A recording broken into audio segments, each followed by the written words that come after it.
You are listening to a story on Sirio Stories, where your IQ is always respected. Enjoy the story. The 3-year prison sentence ended.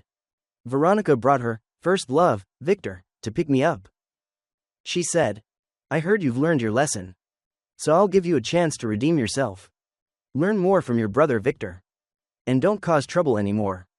Everyone thought I would be overjoyed. Listen to Veronica.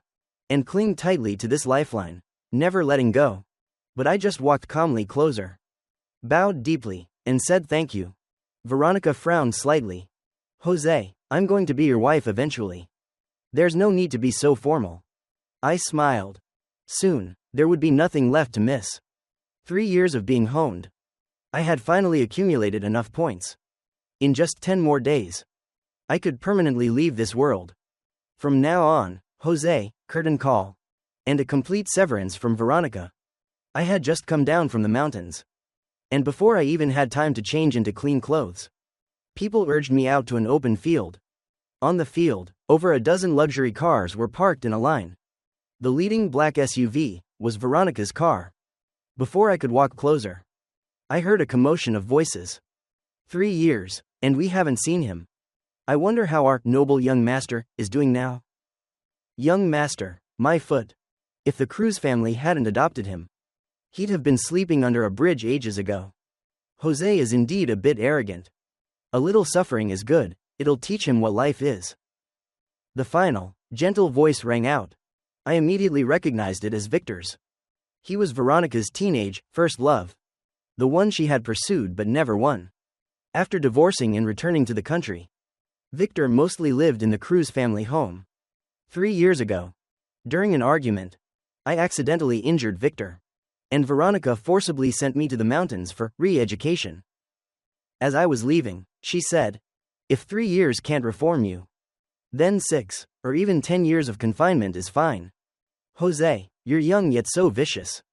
I'm punishing you for your own good. If you don't fix this temperament, how can you become a son-in-law of the Cruz family later?" For my own good, she threw me into the mountains alone, leaving me to be tormented by others. For my own good, she didn't leave me even a single penny. For my own good, she cut off all my contact with the outside world, turning me into a mute in an iron cage. I wanted to laugh, but I couldn't. The mountain wind was very cold, blowing my dry, yellow hair, which clung messily to my face and forehead like withered grass. My face, once full of vitality, was now wrinkled and shriveled like wet paper. I was only 22 years old, yet already spotted with wrinkles. Victor's words were not wrong. He was generous not to call the police last time. Otherwise, I would have served a longer sentence. Victor smiled gently. I also don't want to make things difficult for Veronica. After all, Jose is her future husband. Saying that, he looked at Veronica, his eyes moist. What do you guys think? How will Jose react when he sees Veronica? Does he even need to react? He'll surely be happy again. And stick to her like glue, never letting go even in death. We drove by earlier. This dreadful place is truly poor. All dirt roads. With Jose's violent temper, he must have suffered a lot this time. Veronica smiled indifferently. I came here to pick up Jose, precisely because I want to see if he has truly changed or not. What if he hasn't? If not? Her voice was as calm as water. Then I'll have him stay for 3 more years. And what about your wedding? Victor looked at her, full of tension. The wedding must, of course, be postponed. Hearing this, he bowed his head, his eyes showing sadness. Right at that moment, someone in the crowd suddenly recognized me. No way, is that Jose? How can that be? I know his face well. Everyone turned around to look at the same time. And astonishment was in everyone's eyes. Veronica, it seems to really be Jose. Victor naturally looped his arm through Veronica's, pointing towards me. Look, the necklace on his neck. Veronica's gaze finally rested on me, and then stopped completely on that silver necklace. When her people forcibly took me out of the Cruz family home, I didn't bring anything with me, except for this small necklace, a relic from my father. She hadn't allowed anyone to take it off. Jose. Veronica's voice was cold, completely different from the gentleness when she spoke with Victor. If it were before, I would probably have been jealous, gotten angry, and argued with her again. But now, my heart was like a dry leaf, spinning in the autumn wind, neither sad nor happy. I heard you've learned your lesson, Veronica said, so I'll give you a chance to redeem yourself. Your brother Victor is kind and generous. After returning to the capital, you must learn more from him. Don't cause trouble all the time, making the family worry. I didn't answer, just nodded slightly. Veronica frowned harder. Before, my liveliness and talkativeness annoyed her. Every time she saw me, she would knit her brows. Now I was just as she wished, silent. Yet she still felt disgusted. But I no longer cared about her happiness, anger, or indifference. I just stood still, like a severed piece of dry wood, devoid of any emotion. Jose, what's wrong with your foot? A young man in the crowd suddenly asked, his eyes looking at me, starved, mixed with pity. I briefly glanced down. During the first year, the winter was too cold. While practicing chopping wood, a log fell and hit me. My toenail came off and never grew back. I retracted my foot, but the repeatedly patched, torn sandals couldn't hide the wound. So, I just ignored it. Why didn't you tell me you were injured? Where is the money I gave you? Why didn't you buy medicine? Veronica's voice became colder and colder. I didn't understand why she was so angry. So I just bowed my head low, hoping she would calm down and take me back to the city. Because I had something important to do. All right, it's late, you wait for me to return first. As soon as Veronica finished speaking, I immediately bowed deeply. Thank you, Veronica. My voice was quiet, but every word was clear. The atmosphere suddenly fell silent, with only the distant sound of the wind, occasionally whistling with a biting chill. Perhaps everyone in the circle was curious, wanting to see what I had become after 3 years. Or maybe they just wanted to come and watch my misfortune, which was why over 20 people gathered here. But now, everyone was silent. Even Victor was staring with wide eyes. Veronica was momentarily stunned. Then her expression turned to anger. Jose, I am your fiancé. You don't need to be this formal. Don't act so servile. I know you hate me for sending you to that place for 3 years. But you were the one who struck first. Victor was almost blinded in one eye. Who can you blame? I took a deep breath, trying to suppress the emotions churning inside me. My hands were clenched. My fingers, roughened by labor, nearly dug into my own flesh. But I still said nothing. Only 10 more days, and I would leave this world forever. Everything of theirs, from now on, would have nothing to do with me. Thinking of that, my heart suddenly felt much lighter. Brother Victor, regarding that incident, I am truly sorry. I bowed deeply again, this time in front of Victor.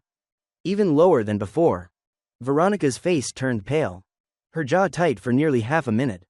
Then she suddenly stepped forward and grabbed my wrist. Jose, no matter what you are plotting in your heart, I'm warning you. Do not harm Victor and his daughter again. If there's a next time, I won't forgive you. She pulled me towards the car and shoved me into the seat. I can bring you back to the capital. And I can also send you back here. I looked up at her and said calmly. Perhaps this was the first time today. I genuinely looked her straight in the eye. In this world, I was orphaned at the age of 3. Adopted by the Cruz family. And regarded them as my own flesh and blood. As puberty arrived, I fell in love with Veronica. And became engaged to her. Until she brought Victor and his daughter to live with us. I watched her openly favor them, protect them, and treat me like a sworn enemy.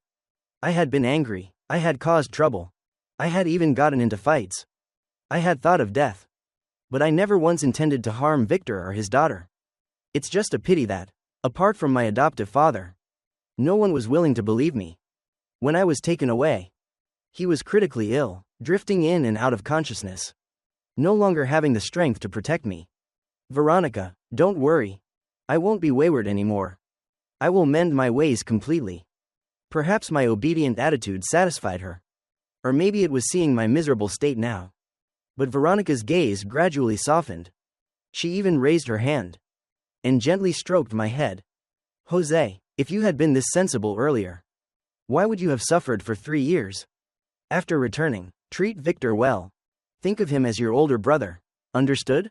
I smiled faintly. A shallow smile that even I found ironic. Older brother. How ridiculous. Veronica patted my head. Go back, take a good bath. Don't let father see you in this condition. I lowered my eyes and nodded obediently. But Veronica looked at her hand and frowned slightly. My skin was now coarse from the wind.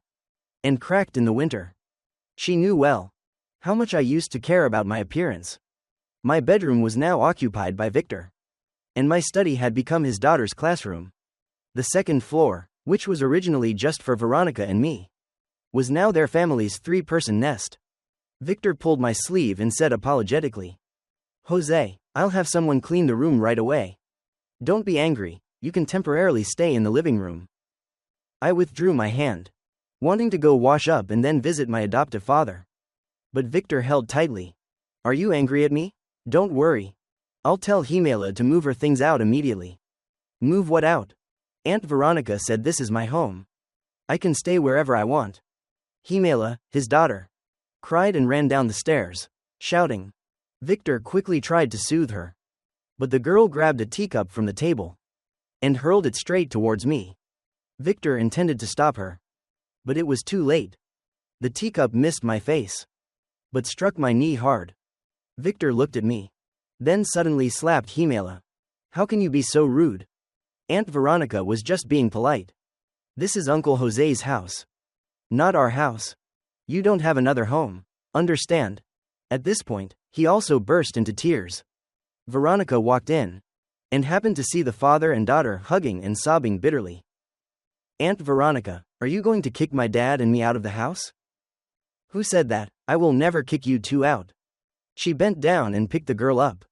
Then why, as soon as he came back, did he want to kick us out of the room? Aunt Veronica, I don't want to stay in the maid's room. Veronica's expression gradually darkened. Jose, why are you still up to your old tricks? You just got home and already messed everything up. They are so pitiful. Can't you have a little compassion? Veronica, don't say that. Victor looked up, tears streaming down his face.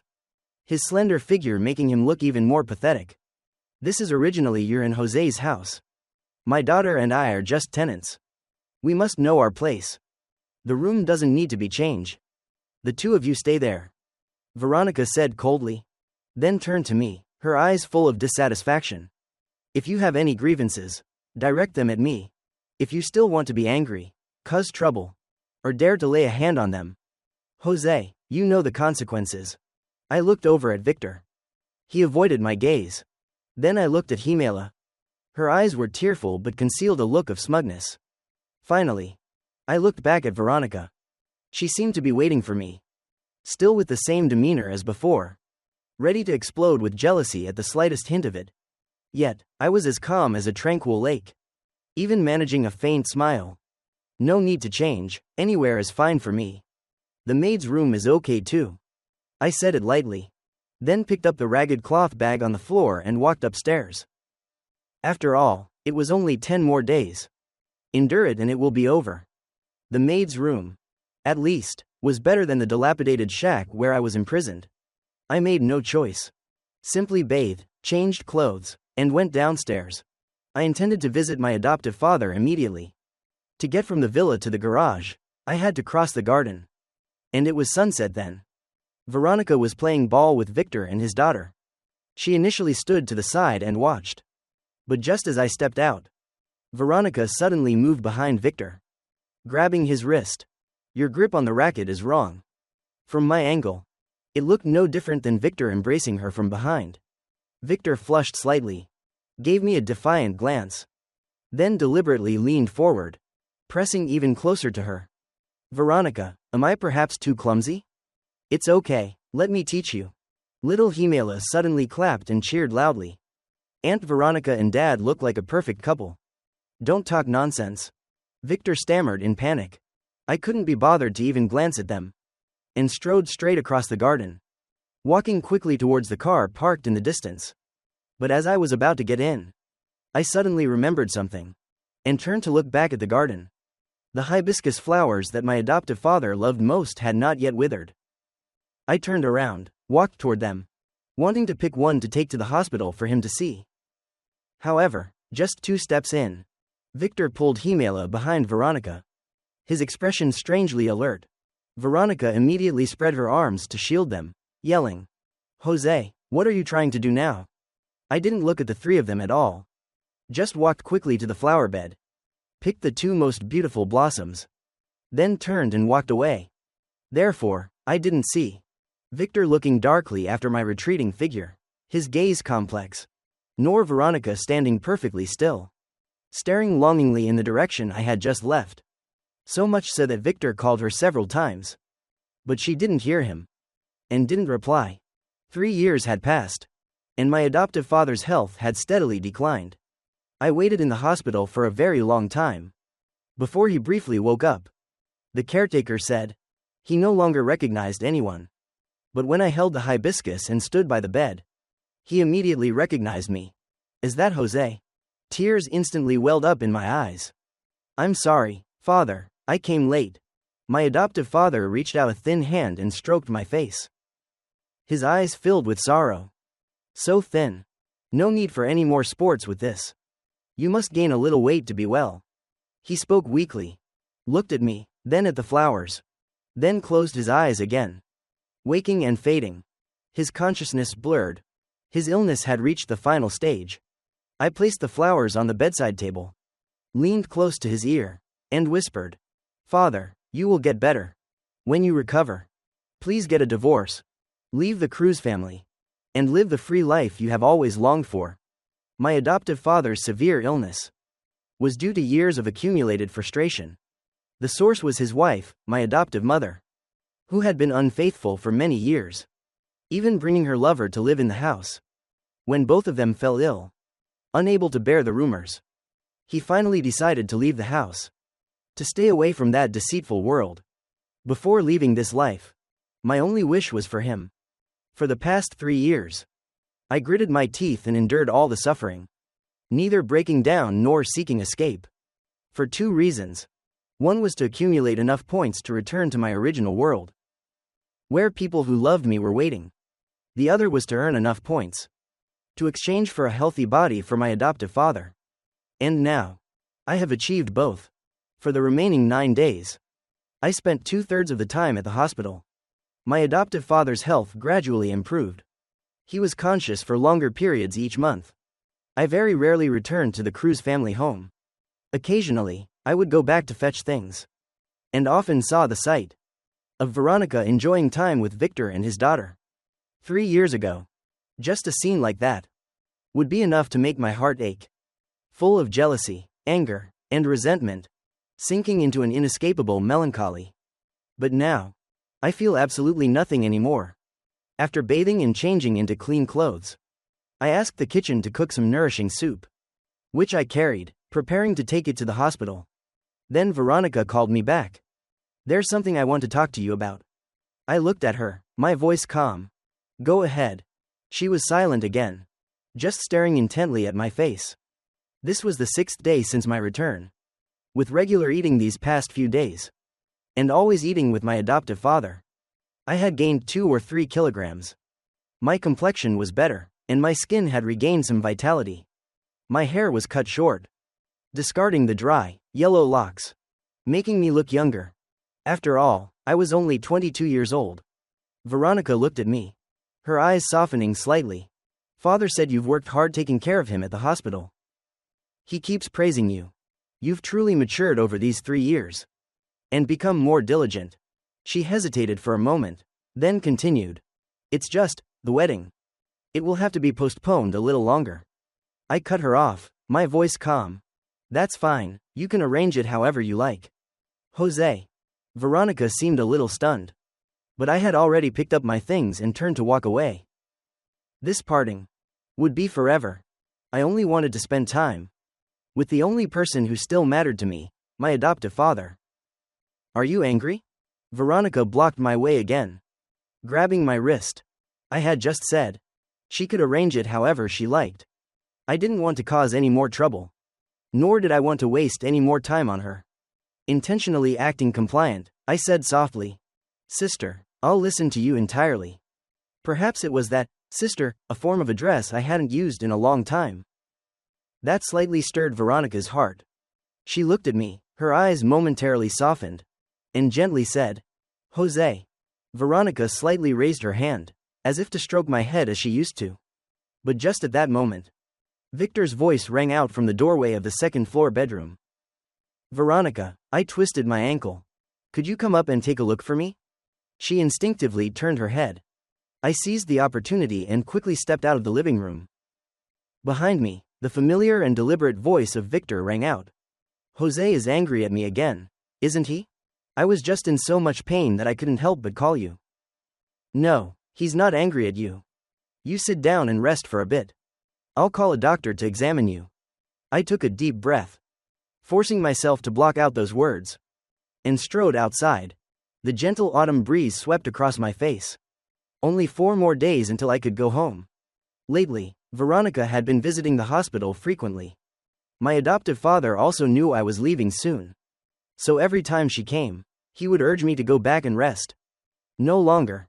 Happily watching us spend time alone together. The night before I was due to leave, I had planned to stay at the hospital to watch over him. But Veronica came, taking advantage of her entering the doctor's room. My adoptive father pulled me down to talk privately. He sat on the hospital bed, stroked my head for a long time, and said, "Jose, you must live well. I will be fine here too." He cried, and I cried too. Finally, he embraced me as he did when I was a child. Then whispered softly, "Go now, Jose. Never come back." Stepping out of the hospital room, I didn't dare to look back. Since the age of 3, I had been adopted into the Cruz family. Still a confused, naive child then, my adoptive father raised me no differently than his own son. That debt of nurture had long surpassed the debt of birth. And I for this world. The only remaining feeling I had left was for him, only for him. I returned to the Cruz family home and began to pack my belongings. There wasn't much I could take with me. In the end, I only took all the photos I had with my adoptive father. As for the photos with Veronica, I tore them all up and burned them. All the gifts she had given me, I left them on the table, not taking a single item. Just as dawn broke, Veronica returned from the hospital. And at that very moment, the drama began.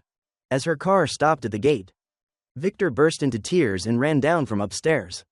"Veronica, save Himela. I beg you, save Himela." He lunged at Veronica, tears streaming down his face, choking out, "I know Jose resents me. But if he's dissatisfied with anything, take it out on me. Why hurt Himela? She's only 7 years old. What happened? Tell me slowly." "This morning, I got clothes for Himela. And as soon as she put them on, she had an allergic reaction. Her whole body broke out in a red rash. The clothes were freshly washed last night, but someone smeared seafood broth on them. The maid said, only Jose was near the laundry room last night. He knows well that Himela is allergic to seafood. He did the same thing 3 years ago. When I walked down, Veronica's face was pale with anger. Yes, 3 years ago, Himela nearly died from a seafood allergy. And the one considered the culprit was me, of course. Back then, I fought fiercely, denying it to the death. And during the struggle, I shoved Victor, causing him to fall and hit the corner of a table, nearly losing an eye. Veronica was furious, and personally took me to the remote area for confinement. 3 years later, Himela was allergic to seafood again. And this time, I was still the repeat offender. But this time, I didn't argue, didn't fight. I just smiled as I watched Victor's act. However, it was precisely my attitude that made Veronica even angrier. "Jose, do you have anything to say?" I shook my head. "There's nothing to say. Is it because of the postponed wedding that you resented Victor and did this?" "No. Then you are still up to your old tricks." I smiled faintly. "Whatever you want to think. Jose, if something happens to Himela, what are you going to do? Do you want me to kill you? Or should I confine you to that damned place again?" I looked at her, my expression desperate, my voice slightly trembling. "You never believe me anyway. No matter how I explain. You won't listen, won't believe. Then I have nothing left to say. There is only this way to prove my innocence." Saying that, I picked up the fruit knife that was already placed on the table. Jose, what are you doing? I looked at her one last time. A sorrowful smile on my face. That look, truthfully, didn't require practice. Because for more than a decade of being together, both as family and as lovers, that sincere affection had never been fake. Now everything was broken. Things had changed. And this was the outcome that I, when I was young and naive, never dared to imagine. But well, everything was about to end. In my heart, there was no longer any burden or regret. God said He would help me block the pain. The knife blade was almost fully plunged into my heart. Yet I didn't feel a hint of pain. My body went limp, falling to the ground. The pure white shirt transformed into brilliant red flowers. A terrifying beauty. And also deeply etched into my bones. I heard countless chaotic sounds around me. The most desperate wail among them, belonging to Veronica. But I just lightly closed my eyes. Amidst the spreading pool of blood, quietly drawing my eyelids shut. Jose, Jose. Veronica desperately tried to cover the wound that wouldn't stop gushing blood. But it was completely useless. She clearly felt my body growing colder. My breath weak, almost extinguished. Victor was frozen in place, standing rigidly, his face drained of color. The servants were in complete disarray. Some calling for emergency services. Some hysterically screaming. Some were so terrified they fainted. Only one person, with a blank look, suddenly dropped with a thud to their knees. It was him, that damned Victor. He gave me money and told me to do it. It was him who ordered me to do it 3 years ago too. That servant, perhaps driven mad by the sudden trauma, pointed straight at Victor and confessed everything without thinking. Young Master Jose was wronged. It was a complete injustice from beginning to end. This malicious man even exploited his own daughter. Veronica froze, turning to look at Victor. But he suddenly yelled, scrambling and crawling up the stairs. Himela is still up there. It was true that Himela was allergic to seafood. But a simple dose of medicine would alleviate it. No one expected me to choose to end it this way, completely ruining the drama that Victor had meticulously orchestrated. But now, all of it no longer had anything to do with me. The wrongdoer was finally hit back by his own karma, falling upon his own child. Perhaps that was the most brutal reality. Jose, the Lord asked, do you want to leave now, or stay to watch the end of this drama? I smiled, shaking my head. Let's go. I want to go home right now. I can't wait any longer. I want to see my biological parents who love me, and my fiancé who is waiting for me in that other world. The Lord had told me many times that He had observed countless worlds, but had never seen anyone as devoted as my fiancé. Therefore, deep in my heart, I had long wished to return, with no desire left to watch those people act anymore. That's right. Once I stopped loving and hating, everything that was about to happen to them no longer concerned me.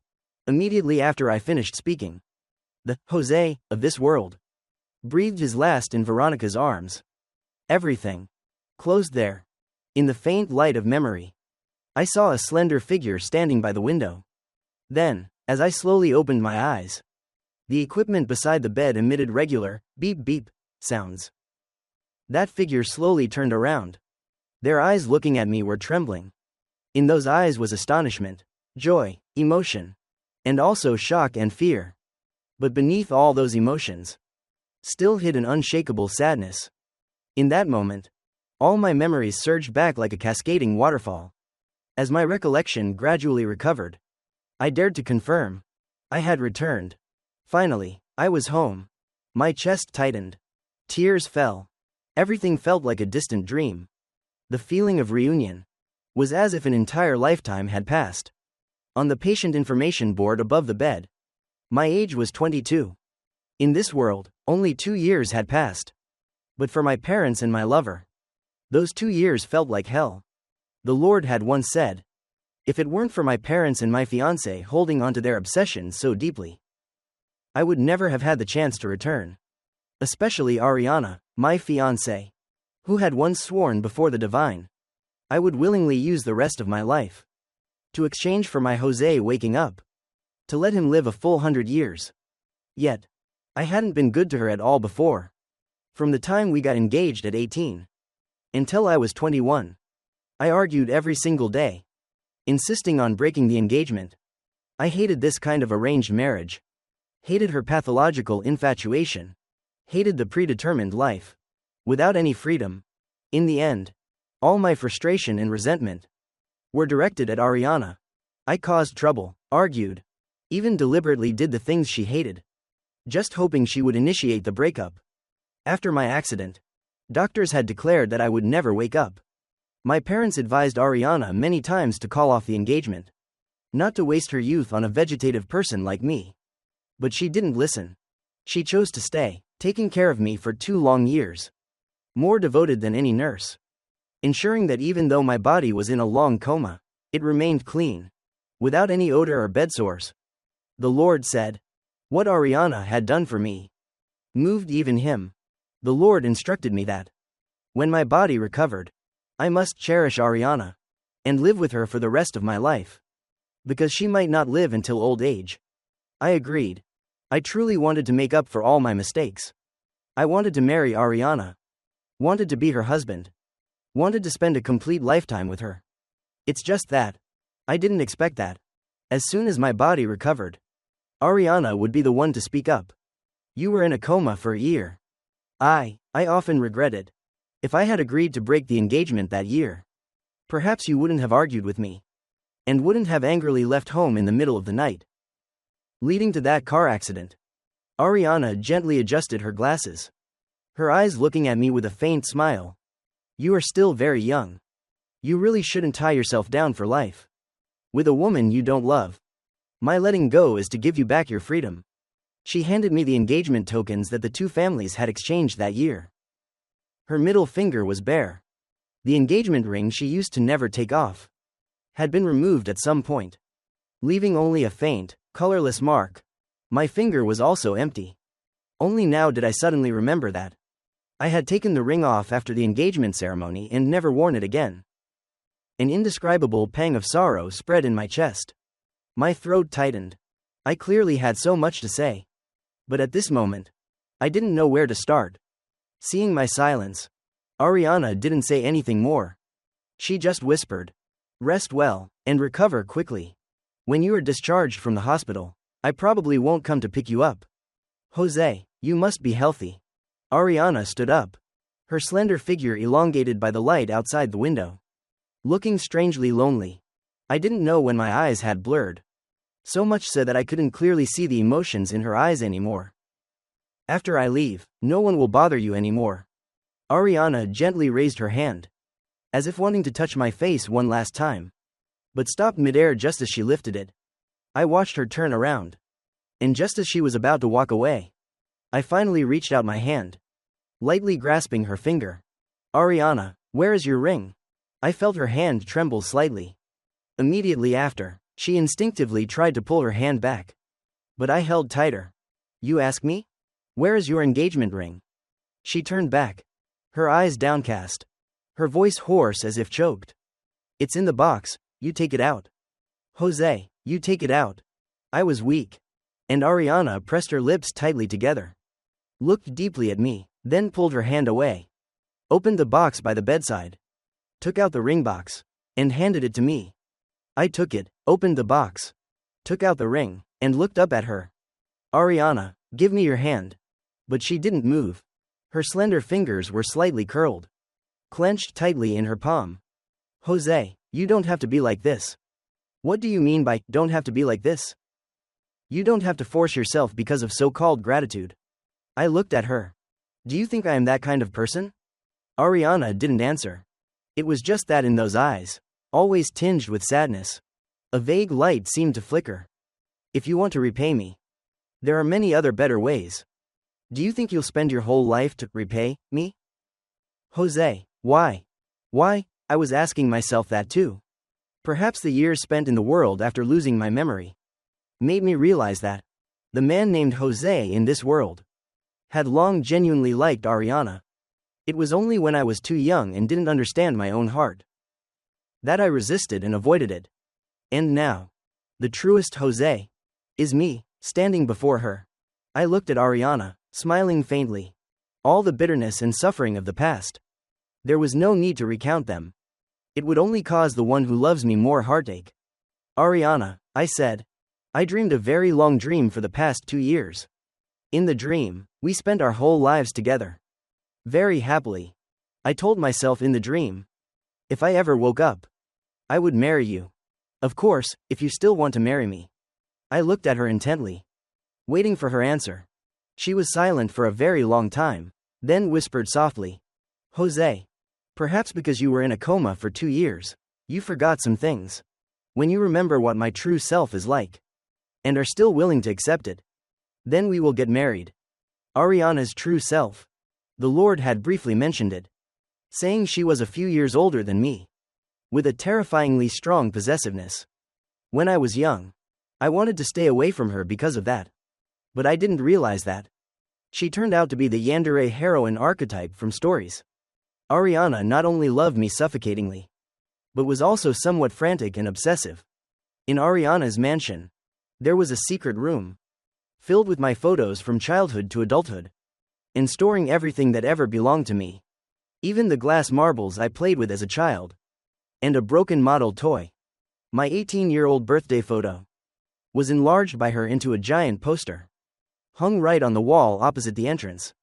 The thing that I found most unbelievable was the love letter I once wrote to another girl in high school was also kept by her. I looked at her in disbelief. Ariana, where did you get all this from? Aren't you angry? She handed me a warm cup of tea. Her eyes calm. Don't you find me very perverse? And hate me even more now? I thought for a moment. It seemed, I really didn't hate it. Nor did I find it perverse. I just felt a little heartache. Because all those years, I had never returned her affection. That love used to scare the 18-year-old me. But to me, who has lived 2 lives, it was no longer frightening. There's one more thing you don't know, she continued. Since 3 years ago, when you adamantly demanded to break the engagement, I started seeing a doctor and taking medication. The 2 years you were in a coma, my dosage doubled. Ariana's voice was calm, without a ripple, as if she had long prepared herself for the worst. And regardless of the outcome, she could face it calmly. Jose, you see, deep down, I am actually very fragile. If you agree to stay with me, but then one day you want to leave, I might completely break down. Even doing extreme things like before. You are young. I don't want to ruin your life. If we have children in the future, I certainly don't want the child to have an unhealthy mother like me. Having said all those words, she just quietly looked at me, her eyes seeming to await a final judgment. I put the teacup down and gently grasped her trembling hand. Can it be cured? Ariana was slightly stunned, then nodded. It can. Good, no, but needed. You just need to tell me, what must be done to cure it? Her fingers trembled noticeably. It took her a while to utter a sentence. Her voice very soft. Stay by my side. And never leave me. After speaking, she avoided my gaze, perhaps afraid to see pity in my eyes, or any other emotion. The light in the room shone on her face. I clearly saw her lips pressed tightly together, and her breathing slightly erratic. I said nothing, just slowly released her hand. In that very instant, I felt Ariana's breath hitch, and as her eyes gradually darkened, I suddenly leaned in and gently kissed her on the lips. Ariana, I whispered, let's go register our marriage tomorrow, okay? A year later, my body had fully recovered, and my wedding with Ariana was held exactly as planned. The night before the wedding, while she was seeing off guests downstairs, I returned to the room first, took a bath, and rested, when I unexpectedly heard the voice of the Lord, who hadn't appeared in a long time. Jose, the Cruz family is in complete chaos now. 3 months ago, your adoptive father successfully divorced, was awarded a rather large settlement, and is now traveling all over the world with some close friends. That's wonderful, I smiled. I hadn't expected to still hear news about my adoptive father, and to know he was living freely and happily like that. Yes, your adoptive father is fine, the Lord continued, but Veronica is nearly driven mad by the divorce. Too ashamed to even leave the house. The whole Cruz family is a mess now. After you died, Veronica finally learned many truths. That during the 3 years you were sent away. She actually sent someone to remit money to you every 3 months. But Victor secretly intercepted it all. I smiled faintly. We can't put all the blame on him. If he truly considered me a younger brother, he wouldn't have allowed me to be bullied and beaten like that. True, everyone knows Victor is the main culprit, the Lord said. And this time, the housekeepers beat him severely.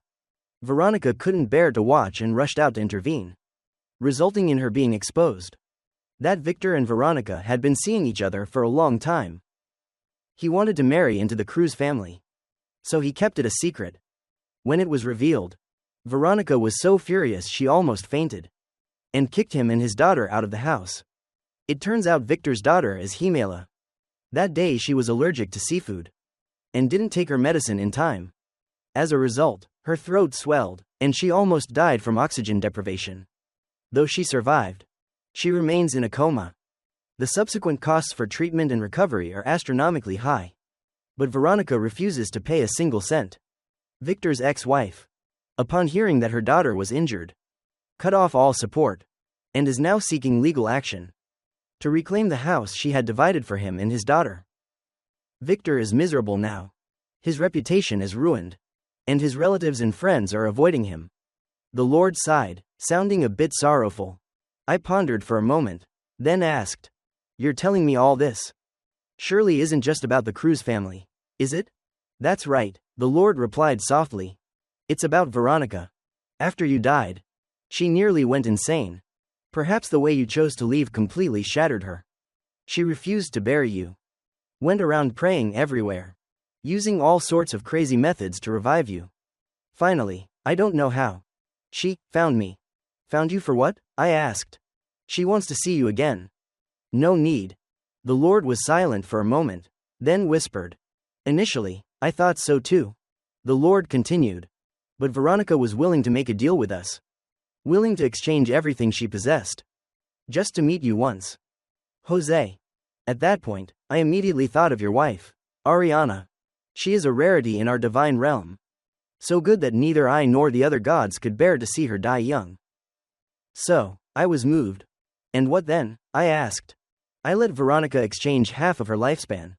She agreed, though the language was a bit convoluted. I could still hear the sparkling joy in my own voice. I asked the Lord again. "So Ariana can live to 100 years old, right?" "Of course. It's just that, the final decision still rests with you. Do you agree or not?" "I agree." I didn't hesitate. "Don't mention half a lifetime. If I could, I would willingly give my entire life to Ariana without regret." "That's wonderful," the Lord chuckled. "Then I will arrange a time for her to meet you." I looked in the mirror. Healthy skin. Bright complexion. Like a young man barely in his 20s. I raised my hand to remove the necklace, and smiled, saying, "Please send Veronica an invitation to my wedding. Tomorrow is my wedding with Ariana. Tell her to attend as a guest. Oh, and right. Remember to tell her to bring a complete wedding gift." Ariana and I had discussed the ceremony tomorrow thoroughly. All guests were not required to give gifts or monetary blessings, only to participate in the charity fundraiser organized right at the venue. All proceeds collected would be sent to impoverished regions to support women and children. To me, Veronica was now no different from a stranger. But if she still held some value, I certainly wouldn't hesitate to squeeze out every last drop. My parents held Veronica's hand and led her to stand beside me. They cried incessantly, tears streaming down their faces. In that moment, my eyes blurred too.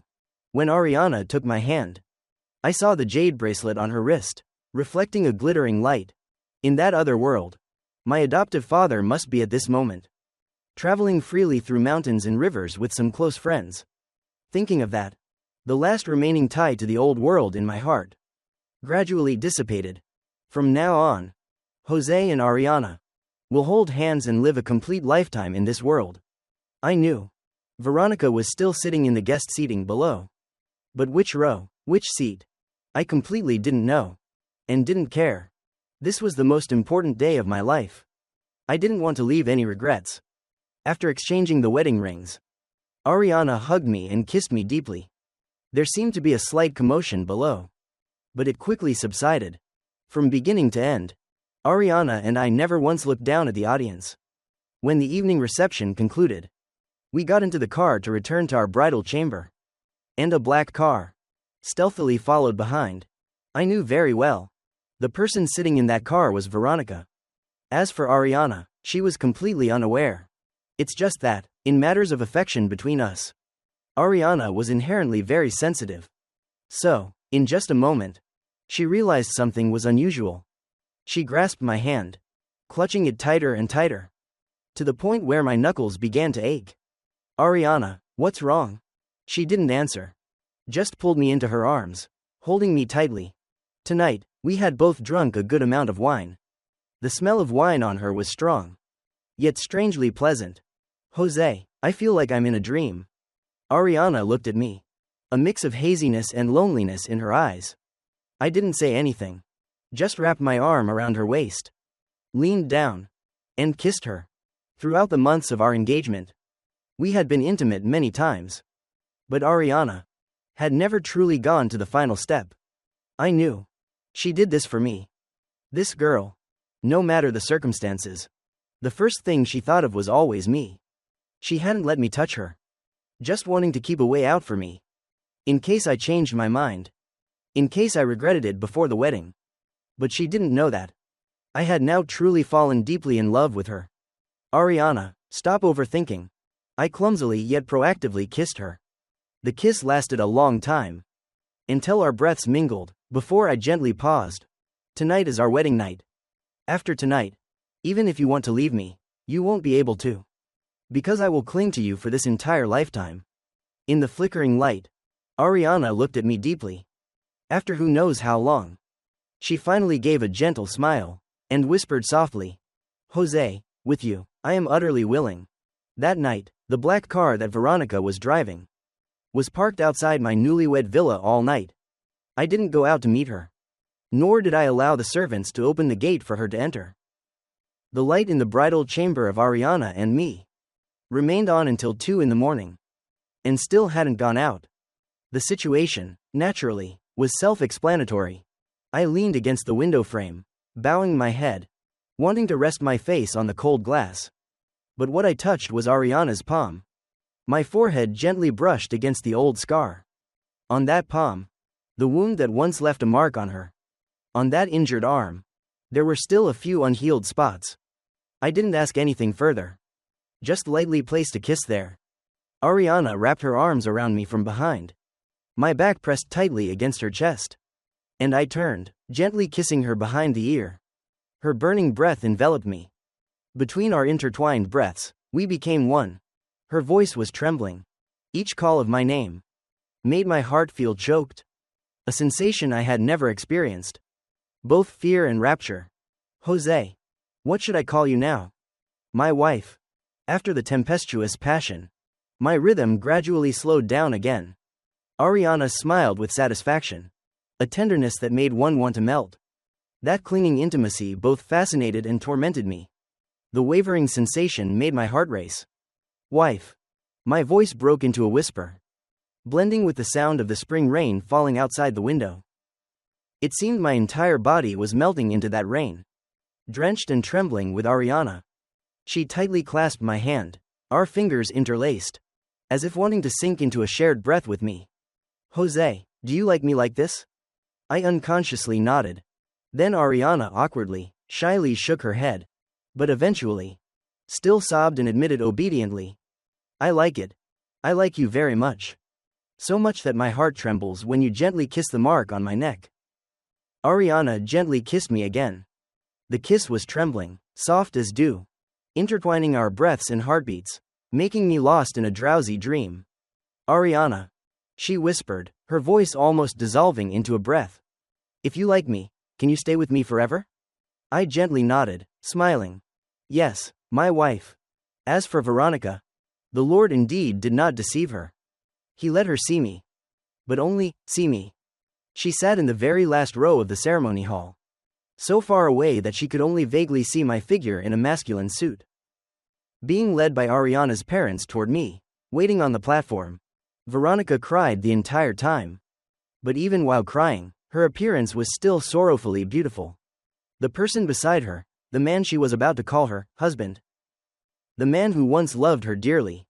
Yet, from beginning to end, his eyes never looked at her for a single second. For half of the ceremony, she remained composed.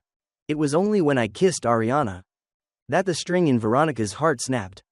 The wine glass in her hand shattered, shards digging into her palm, red blood spreading between her fingers. A slight murmuring spread through the crowd, then quickly subsided. No one dared to look at her for long. And she didn't look back at me. Not even once. Afterward, she quietly drove and followed the wedding motorcade all the way to the newlywed villa. She didn't step inside, just stood outside the gate, watching the light in our bedroom stay on all night, until dawn broke before it turned off. Veronica stood there for a very long time, until even the pain gradually disappeared. She used to think, sooner or later, I would be the one to stay by her side for life. Since I was 3 years old, I had been brought to the Cruz family home, and she always believed that I would forever be hers.